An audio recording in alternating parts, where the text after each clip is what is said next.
মাননীয় সদস্য জনাব আলাউদ্দিন আহমেদ চৌধুরী ফেনী 1, আপনি প্রশ্নটি পাঠপূর্বক উত্থাপন করুন। আসসালামু আলাইকুম। মাননীয় স্পিকার, আপনাকে ধন্যবাদ। জীবনে প্রথমবারের মতো সংসদ সদস্য নির্বাচিত হয়ে তৃতীয় অধিবেশনের প্রথম দিনে মাননীয় প্রধানমন্ত্রীকে প্রশ্ন করার সুযোগ পেয়ে আমি মহান সৃষ্টিকর্তার নিকট কৃতজ্ঞতা প্রকাশ করছি।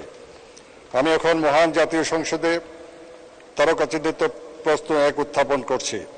মাননীয় প্রধানমন্ত্রী অনুগ্রহ করিয়া বলিবেন কি, ক ইহা সত্য কিনা যে নির্ধারিত সময়ে প্রকল্প শেষ করা না হইলে প্রকল্প ব্যয় বাড়ে এবং আপনি দেশের আর্থসামাজিক উন্নয়নে অল্প খরচে গৃহীত সকল প্রকল্প নির্ধারিত সময়ের মধ্যে সমাপ্ত করিবার লক্ষ্যে কোন নির্দেশনা প্রদান করিয়াছেন কিনা, এবং ক প্রশ্নের উত্তর সত্য হইলে এর সাথে দেশের জাতীয় স্বার্থে জবাবদিহিতা সহ মনিটরিং জোরদার করিবেন কিনা।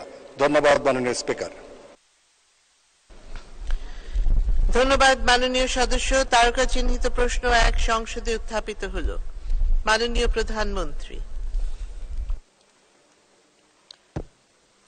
ধন্যবাদ মাননীয় স্পিকার। মাননীয় স্পিকার, তারকা চিহ্নিত প্রশ্ন 1 উত্তর।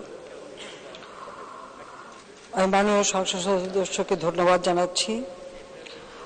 ক জাতির পিতা বঙ্গবন্ধু শেখ মুজিবুর রহমানের নেতৃত্বে স্বাধীনতার আদর্শ, মূল্যবোধ ও মুক্তিযুদ্ধের চেতনার ভিত্তিতে গড়ে ওঠা গণতান্ত্রিক বাংলাদেশকে উন্নত দেশ হিসেবে গড়ার ভাবনা থেকে বদ্বীপ পরিকল্পনা, প্রেক্ষিত পরিকল্পনা, পঞ্চবার্ষিকী পরিকল্পনা গ্রহণ করা হয়েছে, যার ফলশ্রুতিতে বাংলাদেশের স্বল্পোন্নত দেশ থেকে উন্নয়নশীল দেশের মর্যাদা উত্তরণ বর্তমান সরকারের অর্থনৈতিক অগ্রযাত্রার এক উল্লেখযোগ্য অর্জন। কোভিড-19 অতিমারী, অর্থনৈতিক মন্দা, রাশিয়া ইউক্রেন যুদ্ধ, স্যাংশন, কাউন্টার স্যাংশন, গাজায় গণহত্যা প্রভৃতি কারণে বিশ্বব্যাপী চলমান অর্থনৈতিক সংকট সত্ত্বেও বাংলাদেশের অর্জিত অর্থনৈতিক প্রবৃদ্ধি ও বিভিন্ন খাতে উন্নয়ন বিশ্ববাসীর নিকট প্রশংসিত হচ্ছে। উন্নয়ন পরিকল্পনা কৌশলের আলোকে গৃহীত অর্থনৈতিক খাতভিত্তিক উদ্দেশ্য ও লক্ষ্যসমূহ অর্জনের প্রধান হাতিয়ার বার্ষিক উন্নয়ন কর্মসূচি এডিপি। সরকার কর্তৃক গৃহীত পরিকল্পনাকে সামনে রেখে জাতীয় বাজেটের গুরুত্বপূর্ণ অংশ হিসেবে প্রতি অর্থবছর এডিপি প্রণয়ন করা হয়। এডিপি সুষ্ঠু বাস্তবায়নে এর আওতায় বাস্তবায়নাধীন প্রকল্প সমূহের বিষয়ে স্ব মন্ত্রণালয় বিভাগকে প্রয়োজনীয় পদক্ষেপ গ্রহণে বিভিন্ন সময় নানাবিধ নির্দেশনা প্রদান করা হয়ে থাকে।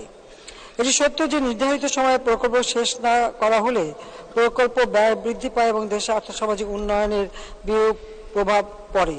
ফলে প্রকল্প অনুমোদনের পর বাস্তবায়নকালে প্রায় সকল প্রকল্পই এক বা একাধিকবার ব্যয় বৃদ্ধি ব্যতিরেকে মেয়াদ বৃদ্ধি বা ব্যয় বৃদ্ধি সহ সংশোধন হয়ে থাকে। এতে এডিপি বাস্তবায়ন ব্যাহত হয়। অনেক ক্ষেত্রে প্রকল্প অনুমোদনের পর বাস্তবায়ন পর্যায়ে প্রকল্পের কাজের পরিধি বৃদ্ধি করে প্রকল্প সংশোধনের উদ্যোগ গ্রহণ করা হয়ে থাকে। বিভিন্ন ত্রুটি বিচ্যুতি থাকায় চলমান প্রকল্পসমূহ নির্ধারিত সময়ে সমাপ্ত হয় না। ফলে প্রকল্প অন্তর্ভুক্ত কাজের বাস্তবায়ন অগ্রগতি যেমন ব্যাহত হয়, তেমনি যথাসময়ে প্রকল্পের সুবিধা প্রাপ্তি থেকে উপকারভোগীরা বঞ্চিত হয়। প্রকল্প সমাপ্ত করার ক্ষেত্রে যথাযথ পরিকল্পনার অভাব পরিলক্ষিত হয়। সার্বিকভাবে প্রকল্প বাস্তবায়নে ধীর অগ্রগতি সামগ্রিকভাবে এডিপি বাস্তবায়ন অগ্রগতিতে নেতিবাচক প্রভাব ফেলে। এডিপির আওতায় সমাপ্তির জন্য নির্ধারিত প্রকল্পের অনুকূলে প্রয়োজনীয় বরাদ্দ নিশ্চিতকরণ সহ প্রকল্পসমূহ যথাসময়ে সমাপ্তির কার্যকর পদক্ষেপ গ্রহণে সংশ্লিষ্ট মন্ত্রণালয় বা বিভাগকে নির্দেশনা প্রদান করা হয়ে থাকে।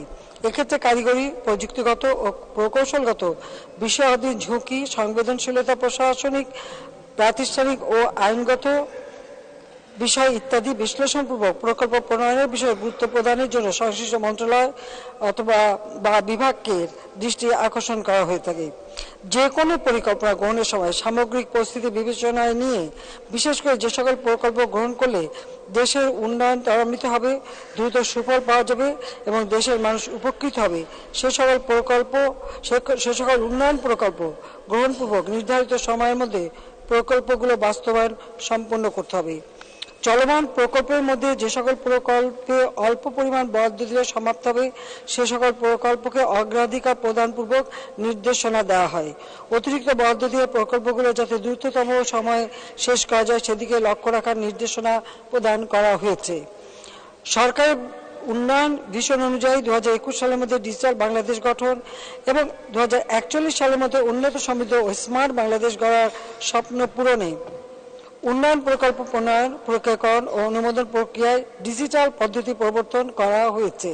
পরিকল্পনা বিভাগের উন্নয়ন প্রকল্পের ডিজিটাল প্রক্রিয়াকরণে সক্ষমতা বৃদ্ধিকরণ শীর্ষক প্রকল্পের আওতায় project processing appraisal and management system PPS software চালু করা হয়, যা গত 28 মে 2024 তারিখে অনুষ্ঠিত একনেক সভায় শুভ উদ্বোধন করা হয়। উন্নয়নের অপ্রতিরোধ্য অগ্রযাত্রা চলমান রাখার জন্য প্রকল্প অনুমোদন প্রক্রিয়াকরণ ও বাস্তবায়নে দীর্ঘসূত্রিতা পরিহার করতে হবে এবং উন্নয়ন প্রকল্প নির্বাচন ও বাস্তবায়নে যত্নবান হওয়ার লক্ষ্যে পরিবীক্ষণ করতে হবে। এ বিষয়ে মন্ত্রিপরিষদ বিভাগ ও প্রধানমন্ত্রী কার্যালয় থেকে সকল সচিবদের নির্দেশনা প্রদান করা হয়েছে। 2023-24 অর্থ বছরে বরাদ্দ দিলে শেষ হবে এরূপ 339টি প্রকল্প চিহ্নিত করা হয়েছে এবং চাহিদা অনুযায়ী পূর্ণ বরাদ্দ প্রদান করা হয়েছে। দেশের জাতীয় স্বার্থে জবাবদিহিতা মনিটরিং জোরদারকরণের প্রয়োজনীয় নির্দেশনা প্রদান করা হয়েছে। পরিকল্পনা ও আর্থিক শৃঙ্খলার সাথে সমাপ্তির জন্য নির্ধারিত ও ADP-তে অন্তর্ভুক্ত নেই এরূপ প্রকল্পের মেয়াদ বৃদ্ধি বিষয়টি বিবেচনায় না নেওয়ার জন্য সংশ্লিষ্ট মন্ত্রণালয় বা বিভাগকে পরামর্শ প্রদান করা হয়ে থাকে। এরপরে যদি কোনো প্রকল্প বাদ পড়ে থাকে তা চিহ্নিত করে বরাদ্দ প্রদান করার পদক্ষেপ গ্রহণ ও সামগ্রিক পরিস্থিতি বিবেচনা নিয়ে আরও আন্তরিকভাবে কাজ করার নির্দেশনা প্রদান করা হয়েছে। ধন্যবাদ মাননীয় স্পিকার। ধন্যবাদ মাননীয় প্রধানমন্ত্রী। মাননীয় সদস্য জনাব আলাউদ্দিন আহমেদ চৌধুরী, আপনি একটি সম্পূরক প্রশ্ন করুন। মাননীয় স্পিকার, আপনাকে ধন্যবাদ। মাননীয় প্রধানমন্ত্রীর উত্তরের মধ্যে আমি দেখতে পেয়েছি একটি প্রকল্প যথাসময়ে বাস্তবায়ন না করার কারণে কি পরিমাণ ক্ষতির সম্মুখীন হয় এবং প্রধানমন্ত্রীকে উদ্যোগ নিয়েছেন। কিন্তু আমার এলাকায় 1998 সালে মাননীয় প্রধানমন্ত্রী একটি প্রকল্প প্রতিশ্রুতি দিয়েছিলেন সেই জনসভার মধ্যে প্রলয়ঙ্করী পাহাড়ি ঢল থেকে মুক্তি দেওয়ার জন্য। আজকে 26 বছরেও সেই প্রকল্পটি আলোর মুখ দেখেনি। সেটি হচ্ছে মুহুরী কহুয়া বন্যা নিয়ন্ত্রণ প্রকল্প। মাননীয় পানি সম্পদ মন্ত্রী প্রতিশ্রুতি দিয়েছেন এই মাসের মধ্যে এটার সমীক্ষা শেষ হয়ে কাজ হবে, আশা করি সেটি হবে। আজকের আমার সম্পূরক প্রশ্নটি মূলত জাতির জনক বঙ্গবন্ধু শেখ মুজিবুর রহমানের নামে বা তার পরিবারের কোনো সদস্যের নামে ফেনীতে কোনো প্রতিষ্ঠানের বা কোনো কিছু জাতীয় প্রতিষ্ঠান নামকরণ না করা প্রসঙ্গে। মাননীয় স্পিকার, আপনি জানেন ফেনী অত্যন্ত বঙ্গবন্ধুর নামে কোনো শিক্ষা প্রতিষ্ঠান নেই, কোনো নাই। আমি মাননীয় প্রধানমন্ত্রীর কাছে প্রশ্ন, জাতির জনকের নামে ফেনীতে একটি বিশ্ববিদ্যালয় স্থাপন, অর্থাৎ আমরা মাননীয় মন্ত্রীর কাছে চিঠি দিয়েছি। আমাদের ওখানে একটি পরিত্যক্ত বস্ত্রকল আছে প্রায় 30 বিঘা, 30 একর, সেটাতে বঙ্গবন্ধু টেক্সটাইল বিশ্ববিদ্যালয় স্থাপনের কোন পরিকল্পনা মাননীয় প্রধানমন্ত্রী গ্রহণ করবেন কিনা? ধন্যবাদ মাননীয় সদস্য। মাননীয় প্রধানমন্ত্রী। মাননীয় স্পিকার, আমি মাননীয় সংসদ সদস্যকে ধন্যবাদ জানাচ্ছি। 98 সালে যে প্রকল্প আমরা গ্রহণ করেছিলাম সেটা বাস্তবায়ন হয়নি। কারণটা ছিল ভিন্ন।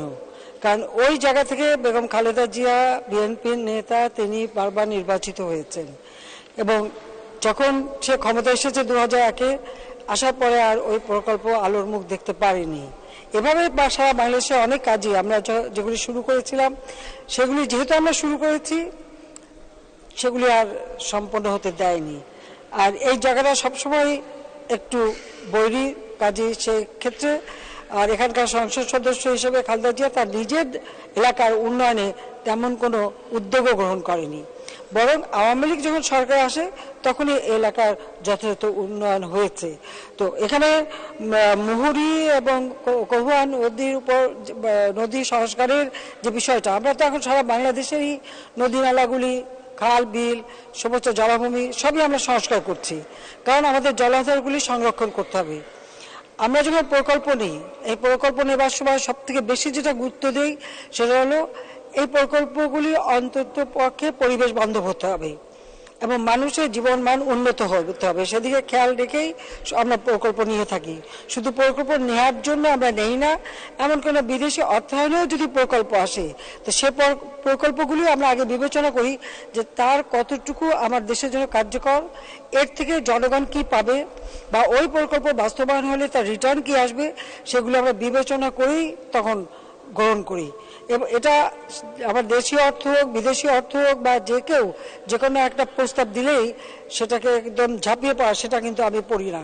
প্রত্যেকটা প্রকল্প অত্যন্ত সুবিবেচনা করেই নেওয়া হয়ে থাকে। তো এই নদীগুলি আমরা ইতিমধ্যে খনন কাজ শুরু করেছি, জলাধারগুলি সংরক্ষণের কাজ শুরু করেছি, এটা করা হবে। আরেকটি কথা হচ্ছে, কোনো প্রকল্প জাতির পিতা বঙ্গবন্ধু শেখ মুজিবের নামে নেই বা আমাদের নামে নেই, এটা তো খুবই স্বাভাবিক ব্যাপার। কারণ 1975 সালে 15 আগস্ট জাতির পিতাকে নির্মমভাবে হত্যা করার পর শুধু জাতির পিতা বঙ্গবন্ধু শেখ মুজিবকেই হত্যা করা হয়নি, আমার মা, আমার 3 ভাই, আমাদের আত্মীয় পরিবার পরিজন যাদেরকে হত্যা করা হয়েছিল। প্রকৃতপক্ষে 75-15 বছর পরে ইতিহাস থেকে তো বঙ্গবন্ধু শেখ মুজিবের নামটা মুছে ফেলা হয়েছিল, ইতিহাস বিকৃত করা হয়েছিল এবং মহান মুক্তিযুদ্ধে যে অবদান রয়েছে সেটাও ইতিহাস থেকে মুছে দেওয়া হয়েছিল। এমন একটা পরিবেশ সৃষ্টি হয়েছিল, যারা মুক্তিযুদ্ধ করেছে তারা মুক্তিযোদ্ধা এই কথাটা বলতেও যেন দ্বিধান্বিত ছিল, তারা অনেক সময় বলতে পারেনি। সেই ছিল একটা অবস্থা। আর এই জায়গাটায় যেহেতু খালেদা জিয়া সে তার নির্বাচনী এলাকা, তো সেখানে একটা বৈরী পরিবেশ সবসময় ছিল। কাজে মুক্তিযুদ্ধের স্মৃতি অথবা জাতির পিতা বঙ্গবন্ধু শেখ মুজিবের নামে অথবা তার পরিবার নামে কিছু এখানে হবে, এটা তো তারা কখনো চায়নি। আর আমি একটা কথা বলবো যে যত্র যেখানে সেখানে সব জায়গায় বঙ্গবন্ধু বা আমার পরিবারের নামে যাতে কিছু না হয়, আমাদের বঙ্গবন্ধু মেমোরিয়াল ট্রাস্ট সেখানে একটা সিদ্ধান্ত আছে, কেউ কোনো কিছু করতে গেলে আগে ট্রাস্টের অনুমতি দিতে হয়। কাজে সেখানে বিশ্ববিদ্যালয় হবে কিনা বা সেখানে কোনো প্রকল্প নিতে গেলে ট্রাস্টের অনুমোদন নিয়েই কিন্তু নামকরণ করা হয়ে থাকে এবং নামকরণ সেভাবেই হবে। তো সেই বিষয়টা আমরা পরবর্তীতে দেখব। আর এই জায়গায় করবো কিনা আমি এখনই কথা দিতে পারছি না। আদৌ এখানে এ ধরনের বিশ্ববিদ্যালয় অথবা টেক্সটাইল ইউনিভার্সিটির প্রয়োজন আছে কিনা যাচাই বাছাই করে তখন আমরা সিদ্ধান্ত নেব। ধন্যবাদ মাননীয় স্পিকার। ধন্যবাদ মাননীয় প্রধানমন্ত্রী। মাননীয় বিরোধী দলীয় চিফ হুইপ মোহাম্মদ মুজিবুল হক, কিশোরগঞ্জ 3, সম্পূরক প্রশ্ন করুন। মাননীয় স্পিকার, মাননীয় প্রধানমন্ত্রীকে আমি যে প্রশ্নটি করব এটা সম্পূরক, এর সাথে সংশ্লিষ্ট না, কিন্তু খুবই গুরুত্বপূর্ণ, সেই জন্য একটু সুযোগ আছে আপনাকে প্রশ্ন করার অন্য বিষয়ে, তাই করছি। মানে প্রধানমন্ত্রী, মালয়েশিয়াগামী 31,000 যুবকের ভাগ্য অনিশ্চিত, স্বপ্ন ভেঙ্গে চুরমার। 17,000 কর্মীর অনুমতি সহ সবকিছু রেডি ছিল, 31শে মের মধ্যে পাঠানো যায় নাই। এর জন্য দায়ী যারা, তাদের বিরুদ্ধে কঠোর হস্তে ব্যবস্থা নেওয়া হবে কিনা, এবং মানে স্পিকার, মালয়েশিয়াতে 14টা দেশ থেকে রিসিভ করে ম্যান পাওয়ার, তার মধ্যে 13টি দেশেরই যারা লাইসেন্সধারী বৈধ সবাই লোক পাঠাতে পারে এক্সেপ্ট বাংলাদেশ। শুধুমাত্র বাংলাদেশেই মালয়েশিয়ার কিছু লোক এবং বাংলাদেশের কিছু লোক মিলে মাত্র নির্দিষ্ট কয়েকটি এজেন্সির মাধ্যমে পাঠাইতে হয়। আমার প্রশ্ন হলো যে 14টি দেশের মধ্যে 13টি দেশ যদি সবাই লাইসেন্সধারী কর্মী পাঠাতে পারে, বাংলাদেশ কেন পারে না? এই জন্য দায়ী কে? মন্ত্রণালয়, আমাদের ডিপ্লোমেট বা নাকি? এই দুইটা বিষয়ে দেশবাসী আপনার কাছ থেকে জানতে চায় মাননীয় প্রধানমন্ত্রী। ধন্যবাদ মাননীয় প্রধানমন্ত্রী। মাননীয় স্পিকার, আসলে বিদেশে কর্মসংস্থানের জন্য যাওয়া এটা একটা স্বাভাবিক বিষয়, যে থাকে। কিন্তু আমরা সরকার আসার পর থেকে যারা বাইরে যেতে চাবে তাদের জন্য যেমন প্রবাসী কল্যাণ ব্যাংক আমরা তৈরি করে দিয়েছি, প্রবাসী কল্যাণ মন্ত্রণালয় থেকে সেখানে রেজিস্ট্রেশনের ব্যবস্থা করা হয়েছে। আমরা যে সারা বাংলাদেশ ব্যাপী ডিজিটাল সেন্টার করে দিয়েছি, তার মাধ্যমে রেজিস্ট্রেশন করতে পারে সেই সুযোগটাও করে দেওয়া হয়েছে। কিন্তু এছাড়াও কিছু লোক সব সময় ওই দালালের খপ্পরে পড়ে এবং দালালদের ধরে যেতে চায় এবং এই যেতে যেয়ে কিন্তু তারা সমস্যা পড়ে যায় এবং সমস্যা তৈরি হয়।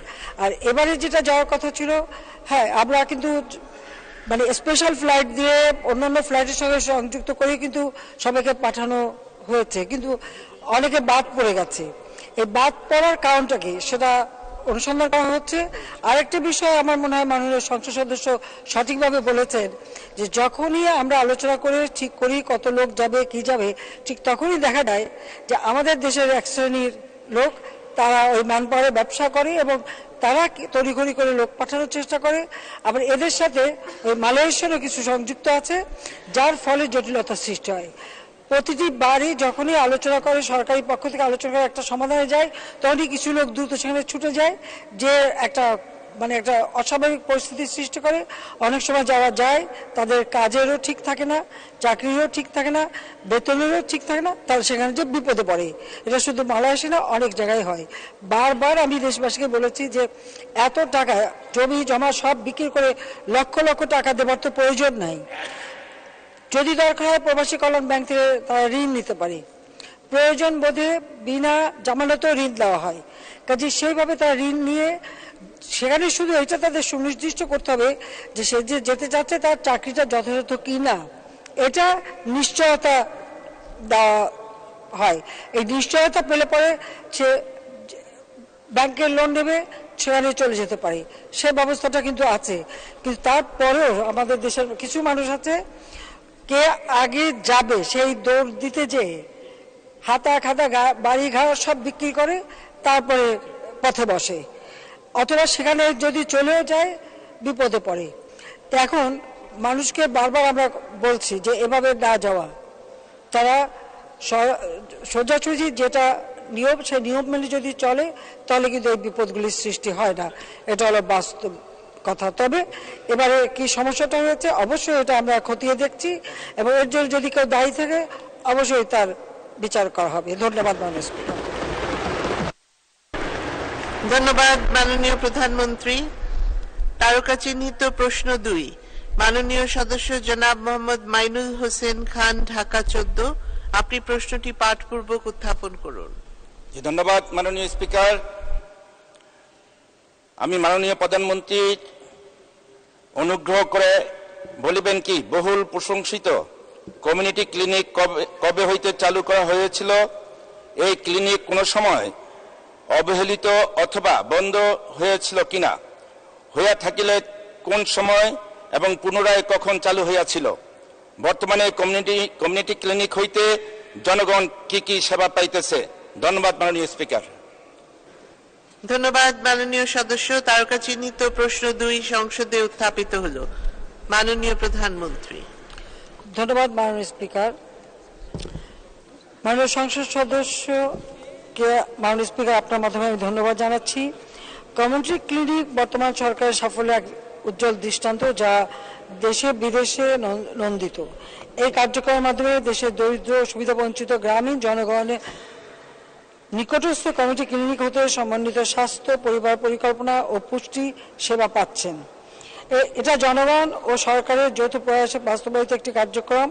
ট্রাস্টের মাধ্যমে এই কার্যক্রম পরিচালিত হয়। জনমুখী এই কার্যক্রম 1996 সালে গৃহীত হয়, যার বাস্তবায়ন শুরু হয় 1998 সালে। 1998 সালে থেকে 2001 সময়ে 10,000-এর অধিক কমিউনিটি ক্লিনিক নির্মিত ও এর অধিকাংশ প্রায় 4,000-এর মতো চালু করা হয় এবং জনগণ সেবা পেতে শুরু করে। 2001 সালে সরকার পরিবর্তনের পর এই কার্যক্রম বন্ধ হয়ে যায়। এই অবস্থা 2008 অবধি চলমান থাকে। দীর্ঘদিন অব্যবহৃত থাকায়, নদী ভাঙন ও অন্যান্য কারণে 99টি কমিউনিটি ক্লিনিক ধ্বংস হয়ে যায়। 10,624টি বিদ্যমান থাকে। 2009 সাল হতে revitalisation of community health care initiative in Bangladesh RCHCIB শীর্ষক প্রকল্পের মাধ্যমে কমিউনিটি ক্লিনিক পুনরুজ্জীবিতকরণ কার্যক্রম শুরু হয়। এই কার্যক্রমের মাধ্যমে 1998 থেকে 2001 সময় নির্মিত কমিউনিটি ক্লিনিকগুলো প্রয়োজনীয় সংস্কার ও মেরামত করা হয়। জনবল পদায়ন, ঔষধ ও প্রয়োজনীয় সামগ্রী সরবরাহপূর্বক নতুন নির্মিত কমিউনিটি ক্লিনিক পর্যায়ক্রমে চালু করা হয়। পরবর্তীতে কমিউনিটি ক্লিনিক পরিচালনার লক্ষ্যে চতুর্থ সেক্টর 4th HBNSP কর্মসূচিতে জানুয়ারি 2017 জুন হতে 2023 মেয়াদে community based health care CBHC operational plan অন্তর্ভুক্ত করা হয়।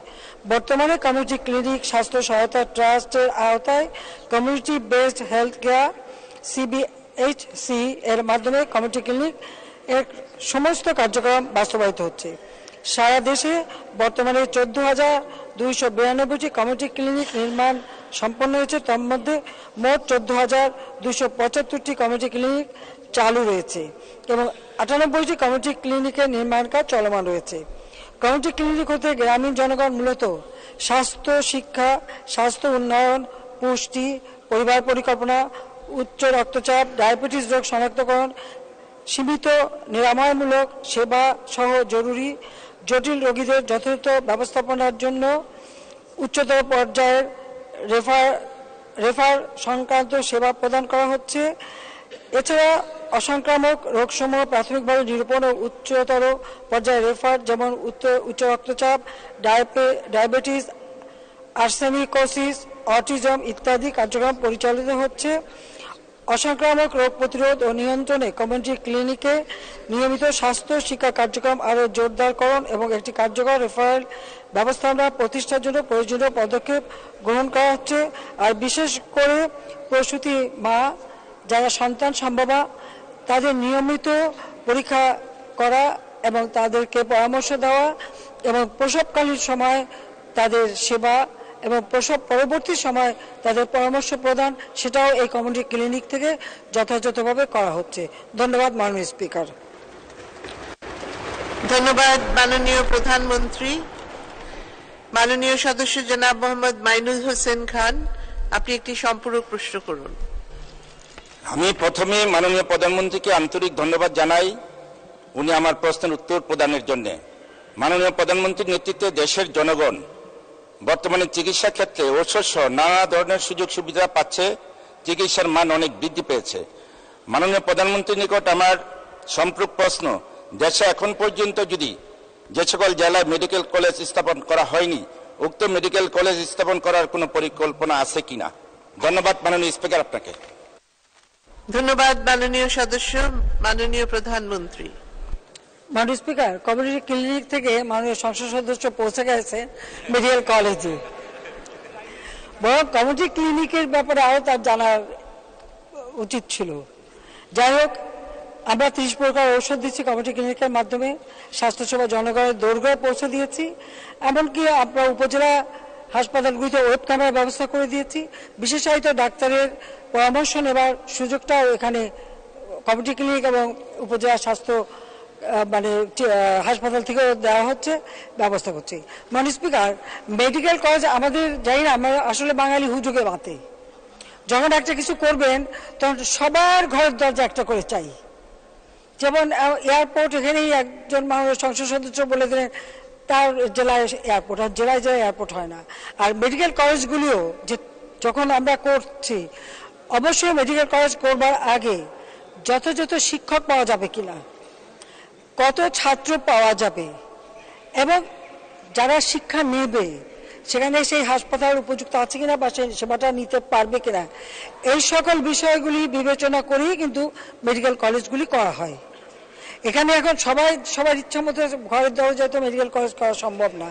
তো মাননীয় সংসদ সদস্যকে আমি বলবো, যেগুলি আগে চালু হচ্ছে তার মান সম্পন্ন করা, সেগুলিকে যথাযথভাবে কাজে লাগানো এবং যারা সেখানে শিক্ষা নেবে সেই শিক্ষা নেবার মতো যোগ্যতা এবং শিক্ষা নিতে পারবে কিনা সেগুলি বিবেচনা করেই কিন্তু আমরা মেডিকেল কলেজগুলি করব। এটা আমি মাননীয় স্পিকার আপনার মাধ্যমে আমাদের মাননীয় সংসদ সদস্য সকলকে এটা জানাতে চাই। কারণ আমি জানি আমাদের সংসদ সদস্যরা পারলে সব জায়গায় একটা করে যার যার কনস্টিটিউয়েন্সিতে একটা মেডিকেল কলেজ করে ফেলে। একটা কলেজ করলেই তো হলো না, কলেজটা করার পর যথেষ্ট শিক্ষাটা পাবে কিনা সেই শিক্ষক তো দরকার। এখন আমরা কি মানে মানুষ মারা বা রুগী মারা ডাক্তার তো তৈরি করতে পারি না। যে ডাক্তার হবে তাকে যথাযথ শিক্ষা নিয়েই করতে হবে। কাজে আমি মাননীয় সংসদ সদস্যকে এটাই বলবো যে এর পরবর্তীতে কোথায় কোথায় মেডিকেল কলেজ হবে সেটা অবস্থা বিবেচনা করে সেখানে যথাযথ শিক্ষক থাকবে কিনা, চিকিৎসা শিক্ষার জন্য হাসপাতাল আছে কিনা, ছাত্রছাত্রী পাওয়া যাবে কিনা, সবগুলি বিবেচনা করেই আমরা মেডিকেল কলেজগুলি করব।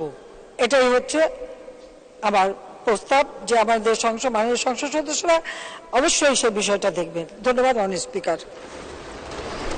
ধন্যবাদ মাননীয় প্রধানমন্ত্রী। মাননীয় সদস্য জনাব আখতারুজ্জামান, গাজীপুর 5, সম্পূরক প্রশ্ন করুন। ধন্যবাদ মাননীয় স্পিকার আমাকে এই সম্পূরক প্রশ্ন করার সুযোগ দেওয়ার জন্য।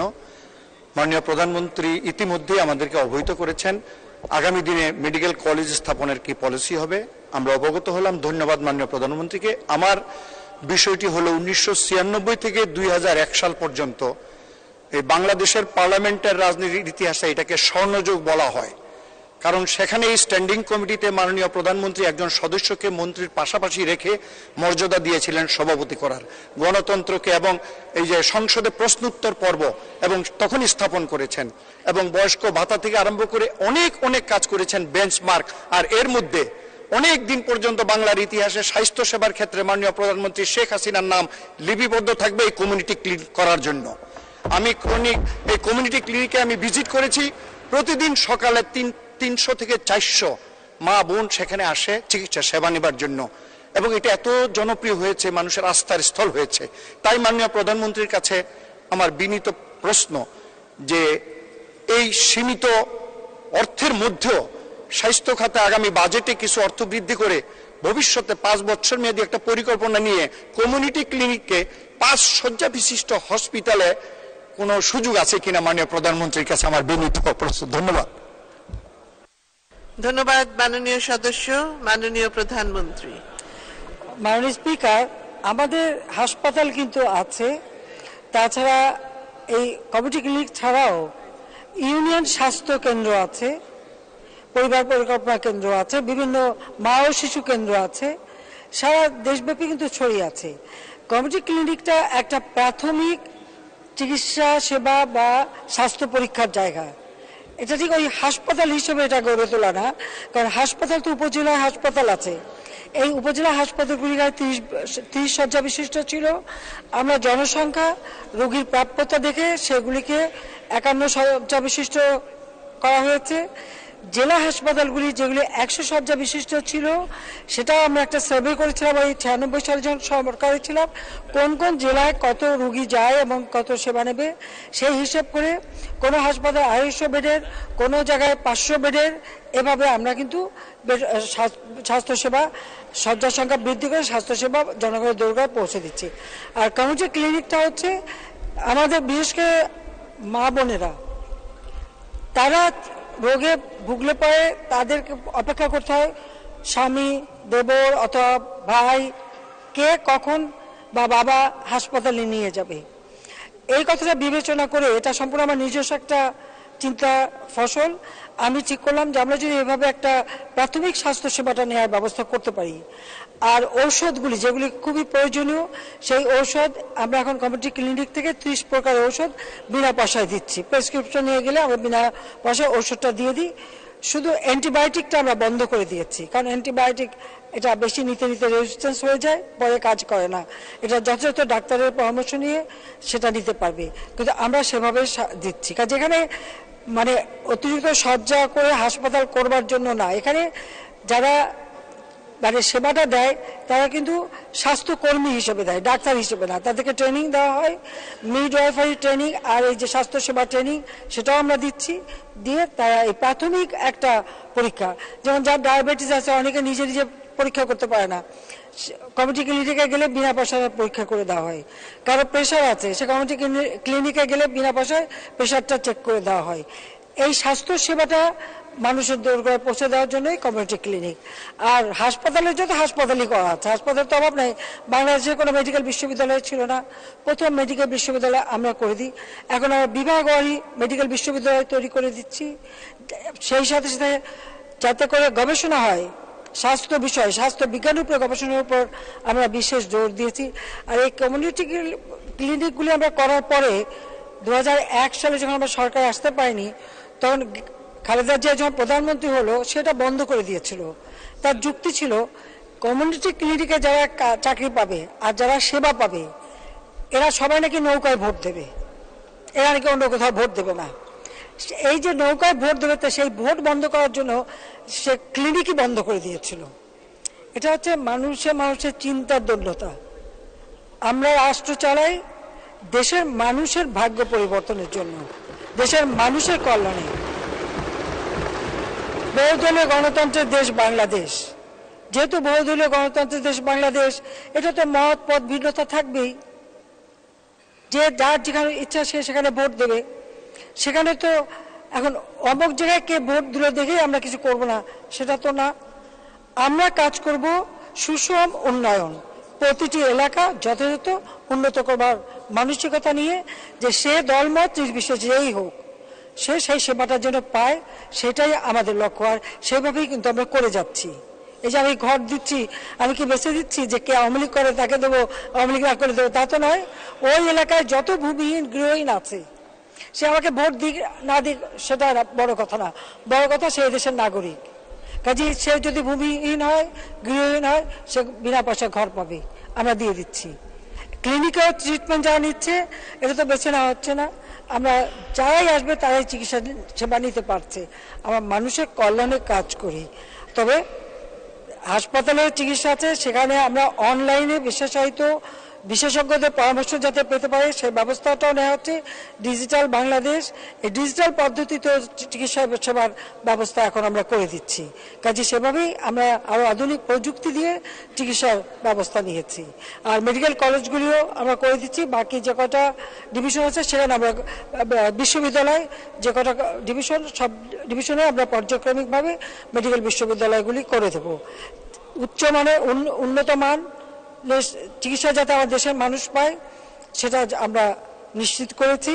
এবং আমি সেই 96 সাল থেকে এ পর্যন্ত বাংলাদেশে যতগুলি ইনস্টিটিউট করে দিয়েছি চিকিৎসা খাতে, অতীতে কিন্তু এটা হয়নি। তবে 96 সালে যেগুলি করেছিলাম সেগুলি আবার ওই একটু এদিক ওদিক চিন্তা করে আমার নামগুলি বাদ দিয়ে সেগুলো আবার নতুন করে করা হয়েছে, কিন্তু আমরা সেসব করিনি। আমরা এখন প্রত্যেকটা ইনস্টিটিউট খুব আন্তর্জাতিক মান সম্পন্ন। আমাদের অনেকেই একটু অসুখ হলে বিদেশে যান, কিন্তু করোনার সময় কেউ বিদেশে যেতে পারেনি।